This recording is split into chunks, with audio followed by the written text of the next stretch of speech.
Deuxième réflexion du jour. Je suis désolée, je ne pourrai pas vous faire un schéma comme d'habitude où je vous explique parce que c'est des gens très proches de moi. Et je vais devoir vulgariser pour pas que ces personnes comprennent. Voilà, on va être franche. Et si vous vous sentez concerné, rien n'est personnel. Rien n'est personnel et dans la vie aussi. Rien n'est personnel. Moi, c'est une phrase que je me répète beaucoup. Si vous avancez, que vous allez de l'avant, que vous transcendez vos blessures, que vous démontez tous les murs, que vous acceptez d'aller toucher les bas pour monter encore plus haut, que vous vous accrochez en fait. Vous avez compris que vous avez qu'une vie et qu'au bout d'un moment, il faut la déglinguer cette vie. Et que vous voyez qu'autour de vous, les gens ils rampent, que les gens ils sont dans la survie, que les gens ils sont dans le contrôle pour se protéger, qu'ils ont énormément de mécanismes de protection, qui passent par des choses par lesquelles vous-même vous êtes passé, mais ça a été plus fort que vous n'êtes pas arrivé à rester longtemps dans cette case parce que vous avez besoin de vivre, vous avez besoin de vous sentir léger, vous en avez marre d'être torturé et vous êtes allé de l'avant. C'est pas pour autant que ces gens-là, dans leur chemin de vie, ils doivent aller de l'avant. Il y a des gens, au final, moi c'est comme ça que je relativise et que j'arrête de vouloir sauver tout le monde. Euh, je me dis, c'est que c'est peut-être pas dans leur chemin de vie de transcender leurs blessures.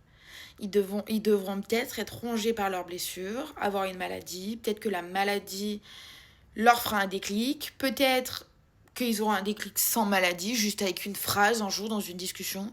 Mais vous ne pouvez faire avoir de déclic à personne. Le déclic est personnel et je vous assure, même si vous allez très bien, gardez votre énergie pour vous. Vous pouvez envoyer des perches aux gens, mais quelqu'un qui est dans des très basses énergies, qui est dans des énergies de contrôle, dans des énergies de survie, il a une perception qui est brouillée. Parce qu'il n'est pas proche de son potentiel, parce que le potentiel, tu t'en rapproches à certaines vibrations. Si vous voulez que je vous parle un peu plus physique, parce que j'étudie la physique en ce moment. Et d'ailleurs, ça peut paraître hyper compliqué, je fais juste une parenthèse, mais j'apprends la physique avec des BD. J'apprends la physique avec des BD. Et je vous conseille déjà ce livre. Voilà, c'est sur la physique quantique. Et ça illustre de manière simple. Après, peut-être qu'il y a un an, ça m'aurait pris un peu le chou. J'ai quand même certaines connaissances. Mais là, je fais le parallèle du coup maintenant entre physique quantique, énergie, psychologie, développement perso. Et en fait, tout se rejoint. Et tout a du sens.